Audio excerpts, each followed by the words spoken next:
Bienvenue pour ce tutoriel consacré au nouveau module Projet centralisé. Ce module optionnel est disponible à partir de la version Dietrich 18. Avant d'aborder la partie technique, nous allons expliquer à partir d'une animation ce que permet l'utilisation de ce module. La réalisation d'un projet commence toujours par la création d'un projet Dietrich.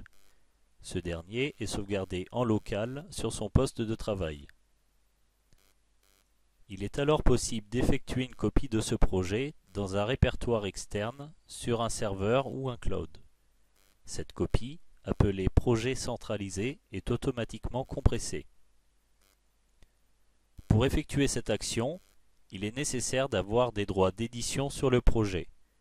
Il ne peut y avoir qu'un seul éditeur par projet au même moment. L'icône projet est alors dotée d'une coche verte. Les autres utilisateurs peuvent effectuer une copie du projet centralisé localement sur leur poste de travail. Ils peuvent travailler normalement sur ce projet et enregistrer les modifications, mais ne peuvent pas mettre à jour le projet centralisé. Ils disposent uniquement de droits de spectateur. L'icône projet est alors dotée d'un X bleu. La gestion des projets centralisés s'active depuis l'interface d'accueil du logiciel. Sous la fonction Configuration des répertoires, un dossier de destination doit être défini comme répertoire de projet centralisé. La variable dhpzenroute permet de définir ce chemin. La case Utilisation des projets centralisés doit être cochée. Trois options sont disponibles. Elles permettent de définir les fichiers du projet qui doivent être sauvegardés dans le projet centralisé. La première option sauvegarde les fichiers bâtiments, profil et statique. La seconde option sauvegarde les mêmes fichiers auxquels on ajoute les plans et la base de données du projet. La dernière option sauvegarde l'intégralité des fichiers du projet.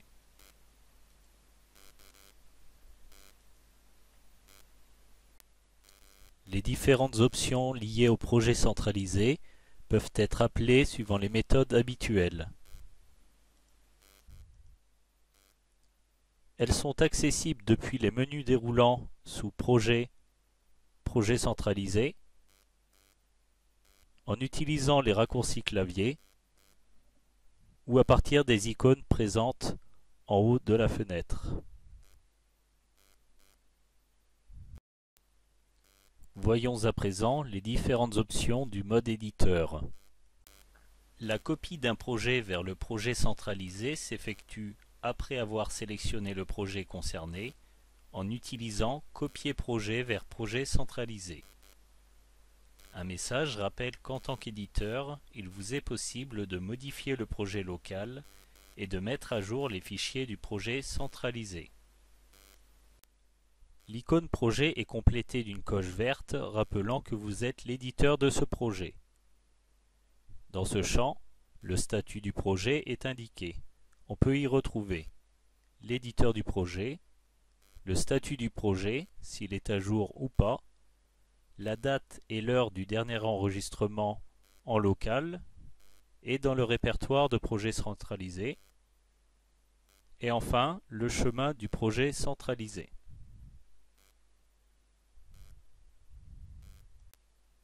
Naturellement, le projet local peut toujours être modifié.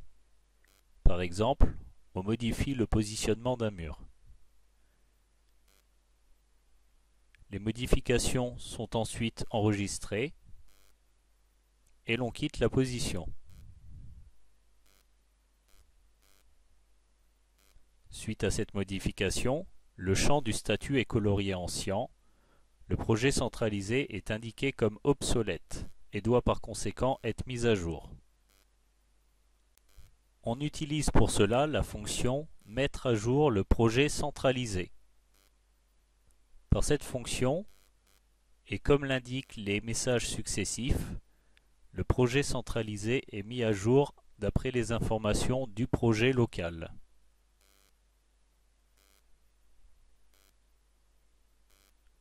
le statut du projet centralisé devient à nouveau à jour.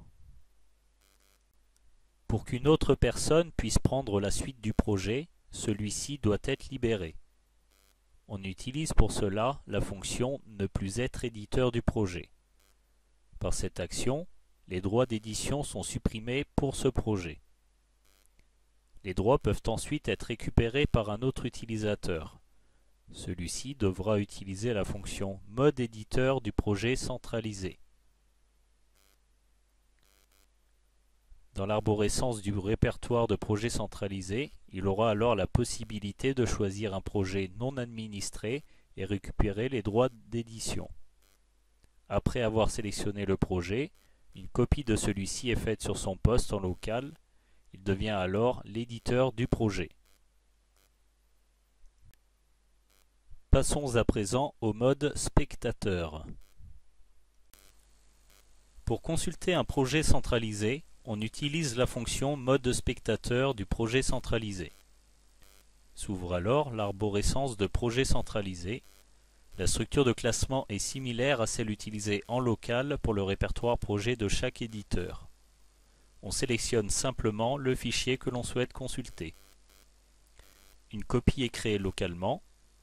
Comme indiqué dans le message, le projet peut être modifié en local, mais le projet centralisé ne peut pas être mis à jour si l'on n'est pas éditeur.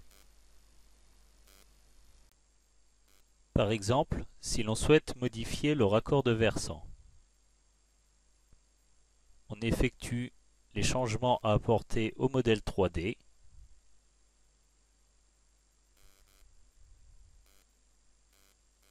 On enregistre et l'on quitte la position. Le statut du projet centralisé est automatiquement colorié en jaune, indiquant que le projet centralisé ne correspond plus à l'état des fichiers présents localement. En tant que spectateur, il n'est pas possible de mettre à jour le projet centralisé. Les fichiers du projet peuvent être partagés avec l'éditeur du projet, par exemple par mail. Il est aussi possible de demander à l'éditeur de libérer ce projet et récupérer les droits d'édition pour prendre la suite de celui-ci. Nous avons maintenant un autre projet que nous pouvons consulter en mode spectateur. Il est identifiable par la croix bleue. Le statut du projet apparaît en rouge.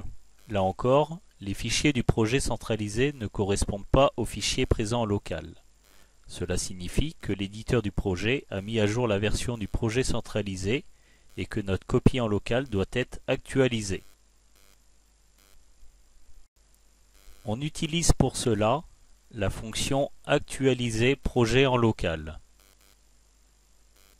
Par cette fonction, les informations du projet en local sont remplacées par celles présentes dans le projet centralisé.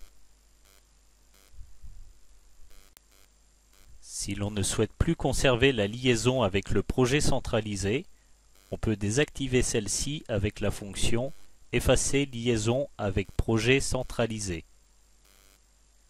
Par cette action, la copie locale est conservée, mais la liaison avec le projet centralisé est supprimée.